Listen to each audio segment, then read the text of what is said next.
Selamat datang di kuliah online kali ini untuk week 12, masih tentang bagaimana memanfaatkan metode DSS, sistem pengambilan keputusan, untuk membuat pilihan keputusan investasi TI.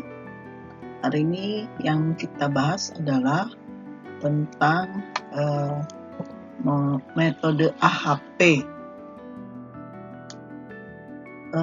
Saya langsung ke contoh kasus.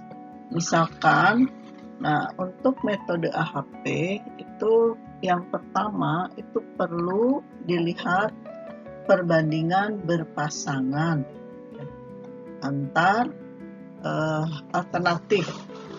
Kita sudah menentukan nilai ini nilainya kan yang kita ambil skala Sati ya, 1 sampai 9. Misalkan ini alternatif komputernya ada 3 alternatif, kemudian kriterianya flexibility.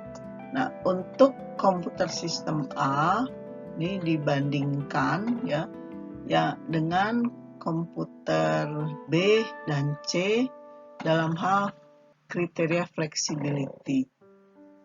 Misalkan nilainya tadi ini sudah ditetapkan ya, komputer kalau ini A terhadap A ya, tentunya karena tidak bisa dibandingkan ya, nilainya 1. Komputer sistem A dengan sistem B ini jika dibandingkan adalah B itu 3 kali lebih baik flexibility-nya. Kemudian dengan C itu 9 kali. Kemudian kita lihat di sini B dengan C itu 6 kali. Ya, kalau C dengan C ya 1. Dengan dirinya sendiri ya pasti 1. Selanjutnya kita buat lagi perbandingan berpasangan ya. Untuk mengisi ini kebalikannya B dengan A, berarti kalau tadi A dengan B 3 kali, berarti B dengan A ini sepertiganya ya, 1/3. Yang C dengan C ya tentunya 1. C dengan A ini kebalikannya ya 1/9. Kalau A dengan C itu 9 kalinya. Kemudian C dengan B, kalau B dengan C itu kan 6 kali, tapi C dengan B berarti 1/6. Lanjut, dengan cara yang sama kita lakukan untuk kriteria lain. Di sini misalkan brand name ya. Kita bandingkan brand name untuk ini nama merek ya. Komputer A dengan A ya 1, A dengan B setara berarti ya. A dengan C ini 6 kalinya, B dengan C 3 kalinya. Sama di sini isi untuk yang kebalikannya. Jadi C dengan A tadi kan 6 ya, ini 1/6. C dengan B 1/3. Lanjutkan untuk kriteria lain. Sama, misalkan di sini harga diperoleh perbandingan B dengan A itu 2. Artinya harga komputer B itu lebih mahal 2 kali ya. C 8 kali, dengan B dengan A 8 kali, dengan B 5 kali. Kemudian diisi untuk yang kebalikannya seperti ini. Ini untuk kriteria harga. Lanjut ke kriteria delivery untuk pengiriman ya. Komputer A dengan C itu 6 kali, dengan B 3 kali, dengan A komputer B dengan C 3 kali, komputer B dengan A 1 kali, komputer C dengan A, karena A dengan C 6 kali ya, 6 kali lebih baik. Ini berarti kebalikannya, ini juga kebalikannya karena di sini 3. Nah, lanjut. Selanjutnya nilai pecahan tadi ya, yang 1/9, 1/3, ada 1/6, itu kita ubah ke dalam bentuk desimal ya. Contohnya di sini tadi perbandingan A dengan B itu kan 3. Tapi B dengan A berarti 1/3. Nah, 1/3 diubah ke desimal. Begitu juga dengan ini, A dengan C itu 9. Maka C dengan A berarti 1/9. Kalau bentuk desimalnya berarti 0,1. Dihitung untuk semua kriteria ya sama. Kemudian ini nilai yang sudah dibuat desimal kita jumlahkan per kolom ya. Ini 1,4, ini 4,1, ini 16 ya, 9 tambah 1 tambah 6. Tuh. Nah, nilai ini nanti digunakan untuk langkah berikutnya sebagai pembagi ya, nilai total ini. Ini semua berlaku untuk semua kriteria. Nah, yang kita sebut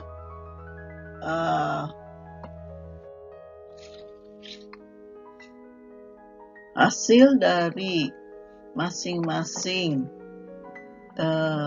nilai perbandingan berpasangan itu dibagi dengan total tadi yang sudah bentuk desimal.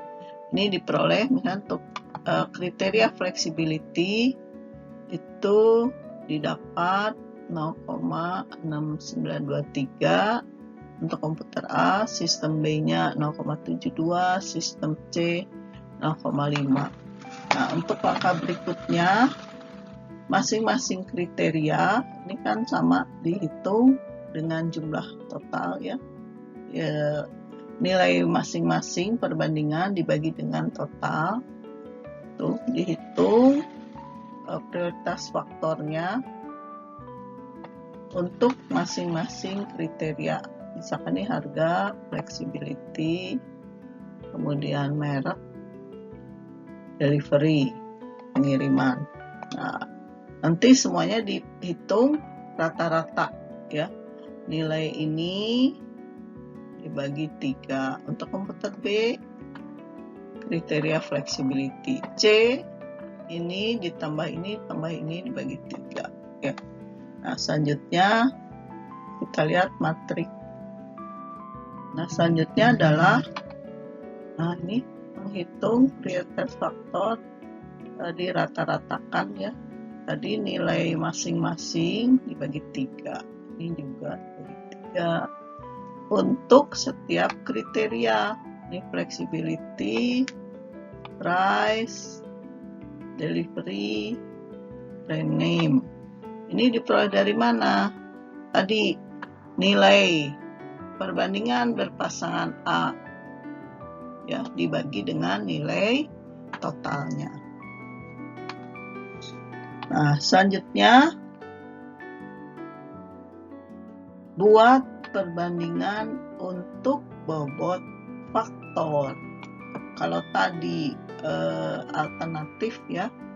Nah, sekarang kita buat perbandingan berpasangan untuk kriterianya. Ini kan di sini kita punya 4 kriteria, ada flexibility, merek, harga, delivery. Nah, kalau dengan dirinya kan 1 ya. Nah, selanjutnya berapa kali nih kepentingan fleksibilitas terhadap merek, fleksibilitas terhadap harga, fleksibilitas terhadap delivery. Misalkan pembuat keputusan ya sudah menentukan fleksibilitas terhadap brand itu 1. fleksibilitas terhadap harga 5, jadi lebih penting harga ya, 5 kali lipat. Terhadap pengiriman 7. Nah, ini dengan cara yang sama. Ini kan kebalikannya tinggal dihitung dari sini ya. Yang ini price dengan flexibility. Tadi price ini 5, sehingga kebalikannya 1/5. Ini 7, berarti kebalikannya 1/7. Nah, ubah ke bentuk desimal juga, seperti yang tadi ya. Ini kita ubah ke bentuk desimal, misalkan 1/5, ini jadi 0,2 ya. Diubah ke bentuk desimal.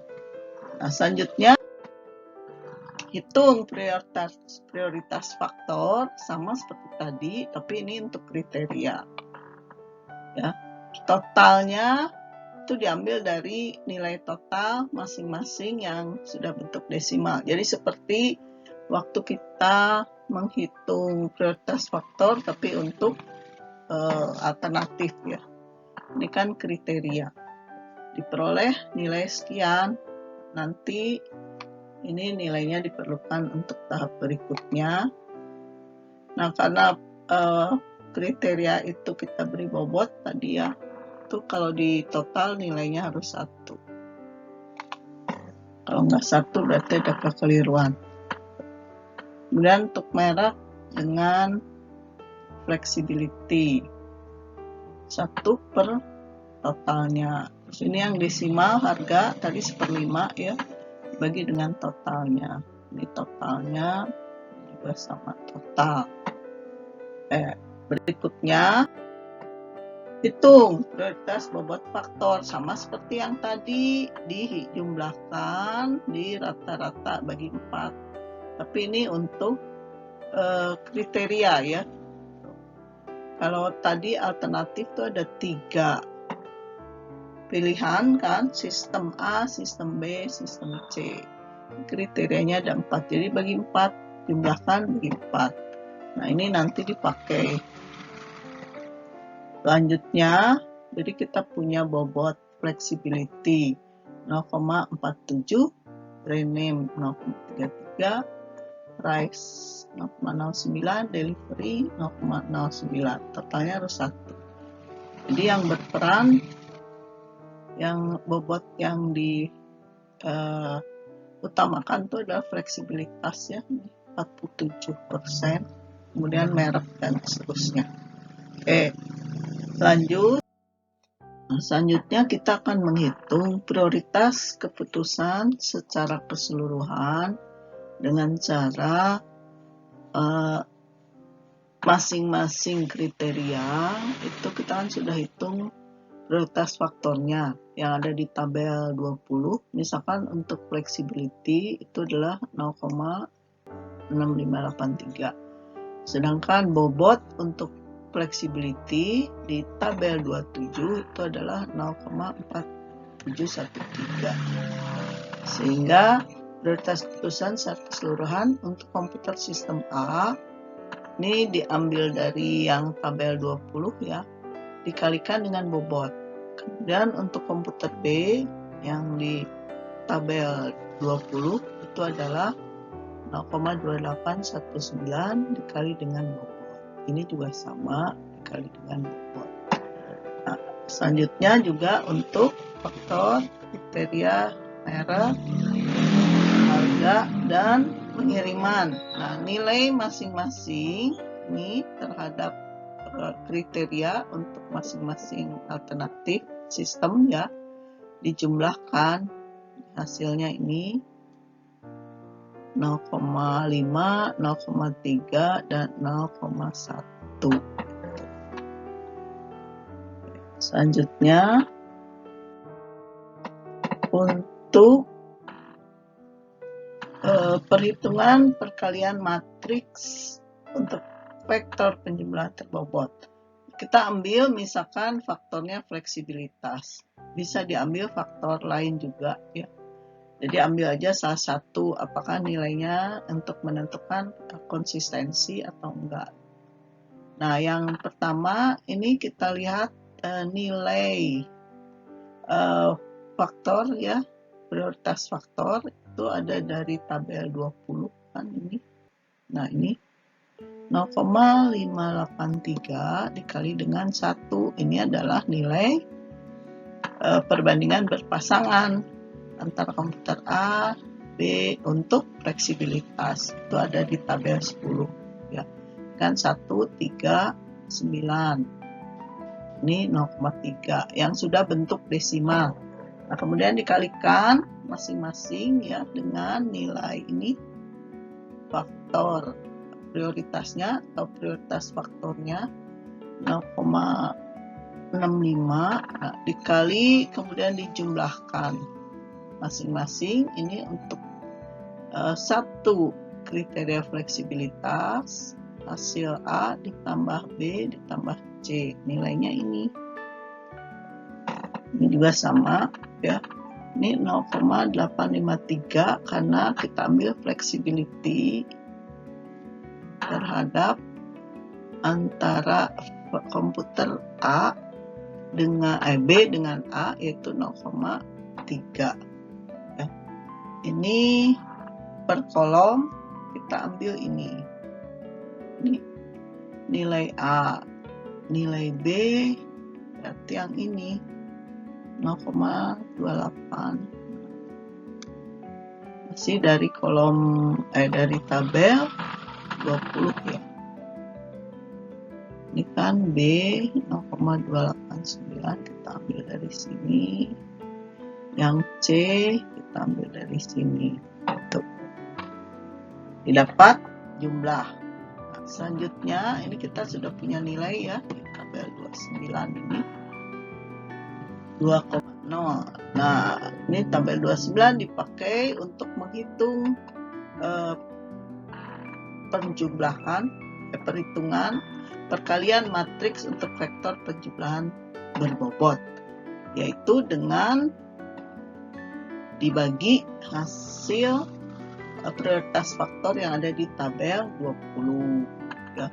Ini tadi totalnya 2,0, ini di tabel 20 0,65 untuk komputer A, untuk komputer B 0,289, untuk komputer C 0,0598. Ini hasil dari tahap sebelumnya yang ada di tabel 29.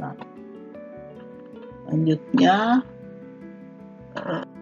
menghitung indeks konsistensi, yaitu CI.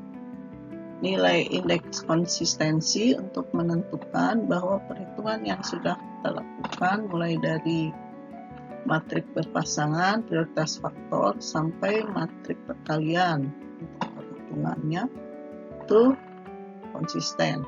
Sedangkan N di sini, N itu adalah jumlah item yang dibandingkan. Kita punya 3 sistem A, B, C.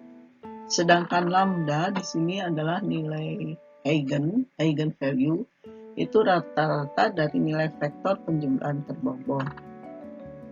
Dalam soal ini N sama dengan 3 ya.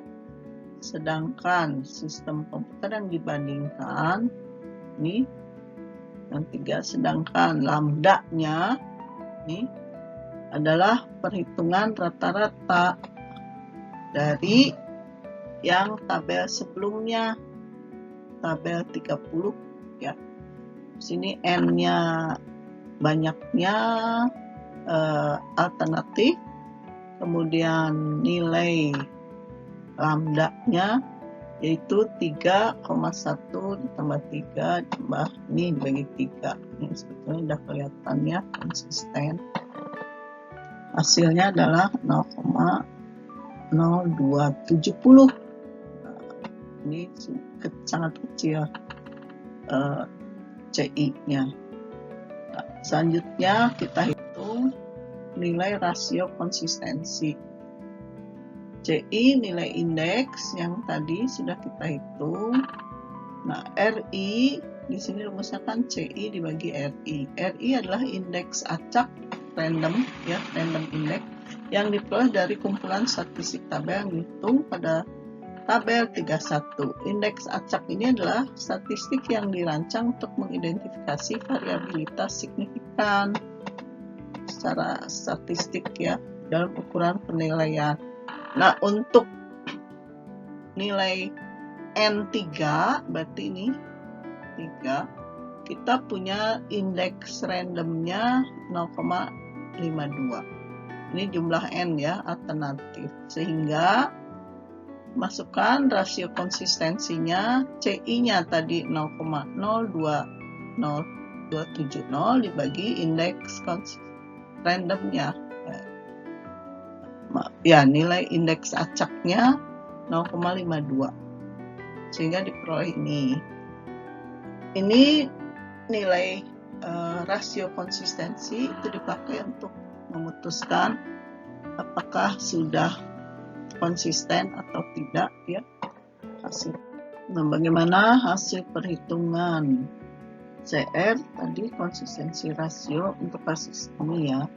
Nah, interpretasi CR, jika CR-nya diperoleh lebih besar dari 0,1 berarti terdapat ketidakkonsistenan yang cukup, sehingga evaluasi ulang faktor dasar dan alternatif yaitu dari langkah 2 dan seterusnya itu harus dilakukan lagi.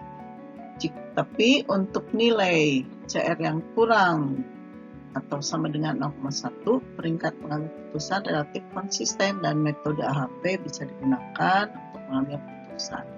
Hasil perhitungan kasus ini, kasus contoh kita, CR-nya adalah 0,0519, artinya berarti konsisten ya, bisa dipakai hasil perhitungan dengan AHP. Nah, selanjutnya kita tentukan perankingan. Nah, untuk perankingan, jadi berdasarkan bobot prioritas kriteria, alternatif, dan semua perhitungan perkalian matriks, untuk vektor penjumlahan berbobot bisa ditemukan nilai terpilihnya. Nah, dari tabel yang 28, bahwa diperoleh nilai untuk masing-masing kriteria sistem A sekian dan brand name sekian. Nah, dari totalnya ini adalah 0,53, ini 0,3, 1, ini 0,1. Sehingga bisa dipilih sistem A ya untuk kasus ini dengan metode EHP sistem A karena ini jumlahnya tertinggi. Sistem A adalah pilihan berdasarkan metode AHP. Jadi sistem A yang dipilih karena nilai dari masing-masing kriteria itu adalah terbesar. Ya. Demikianlah materi metode AHP untuk menentukan pilihan keputusan. Semoga bisa dipahami. Terima kasih.